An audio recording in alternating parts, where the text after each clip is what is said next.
Hi everyone, welcome my YouTube channel Kasba technical. Friends, আপনারা 2024 এর first year বা second year third ইয়ারের কিভাবে এক্সামের জন্য ফর্ম ফিল আপ করবেন জানাবো।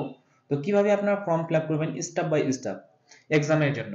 তো ফ্রেন্ডস, আপনারা এই ওয়েবসাইটে চলে আসবেন। এই ওয়েবসাইটের লিঙ্ক আমি ডিসক্রিপশনে নিচে দিয়ে দেবো। ডাইরেক্ট আপনারা এই পেজে চলে আসবেন। আসার পর আপনারা এরকম একটা পেজ ওপেন হবে। হওয়ার পর এরকম তিনটা অপশন দেখবেন আপনারা। তো যে ফার্স্ট অপশনটা রয়েছে এখানে দেখছেন 2023-24, এটাতে আপনারা ক্লিক করে দেবেন।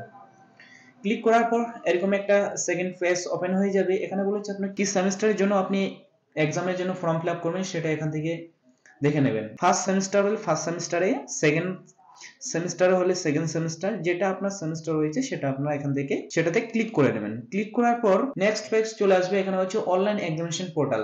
আপনাকে এখান থেকে আপনাকে যে ক্যান্ডিডেট বলে যে অপশনটা রয়েছে সেটাতে আপনারা ক্লিক করে দেবেন। ক্লিক করার পর এখানে বলেছে ফর্ম সাবমিশন।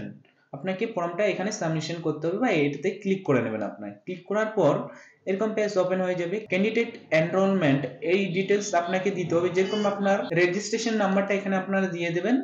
আপনার ফার্স্ট নামের তিনটা ক্যারেক্টার, এখানে তিনটা ওয়ার্ড এখানে দিয়ে দেবেন। তারপর আপনি কন্টিনিউতে ক্লিক করেন। এখানে আপনার নাম শো করবে, আপনার ফার্স্ট সেমিস্টার এখানে শো করবে। তারপর আপনি কন্টিনিউতে ক্লিক করে দেবেন।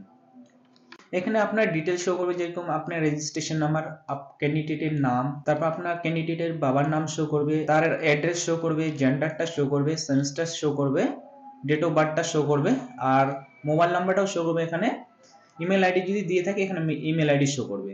আর এখানে ক্যান্ডিডেটের ফটো আর নিচে সিগনেচার শো করবে। এদিকে স্ক্রল করে আসলে এখানে হচ্ছে সাবজেক্ট ডিটেলস। যে সাবজেক্ট নেবে সেটা হচ্ছে ফার্স্ট সাবজেক্ট যে রয়েছে এখানে শো করবে কি কি সাবজেক্ট রয়েছে, এখান থেকে সিলেক্ট করে নেবে। তারপর সেকেন্ড সাবজেক্টের মধ্যে এখান থেকে সিলেক্ট করে নেবে। যখন ধরুন এটা আপনার মেজর সাবজেক্ট চয়েস করলে এখান থেকে যে সাবজেক্ট হবে সেটা এখান থেকে মাইনর সাবজেক্ট 1 এ না মাইনর সাবজেক্ট 2 এ সেটা এখান থেকে সিলেক্ট করে নেবেন। সিলেক্ট করার পর থার্ড নাম্বার সাবজেক্টে এখান থেকে সিলেক্ট করে নেবে। এটা মাইনর সাবজেক্ট 2 এ সিলেক্ট করে নেবে। তারপর অটোমেটিক এখানে আপনার যে সাবজেক্টটা থাকবে ফোর্থ নাম্বারে সেটা মেল যে সাবজেক্ট রয়েছে সেটা অটোমেটিক নেবে। আপনাকে এমডিসি সাবজেক্টটা এখান থেকে চয়েস করে নিতে হবে। যে আপনার পছন্দ বা যেটা আপনার রয়েছে সেটা আপনার এখান থেকে চয়েস করে নিয়ে যে সাবমিট রয়েছে সাবমিটে আপনি ক্লিক করলে আপনার যে ফর্মটা সেটা সাবমিট হয়ে যাবে। তারপর প্রিন্ট আউট বার করে নিতে পারবেন। এইভাবেই আপনারা যে ফার্স্ট সেমিস্টার বা সেকেন্ড সেমিস্টারগুলো আপনারা ফর্ম ফিল আপ করতে পারবেন। আমার যদি ভিডিও ভালো লেগে থাকে তো প্লিজ আপনারা লাইক ও সাবস্ক্রাইব করে নেবেন এরকম নতুন নতুন ভিডিও পাওয়ার জন্য। Thank you watching my video.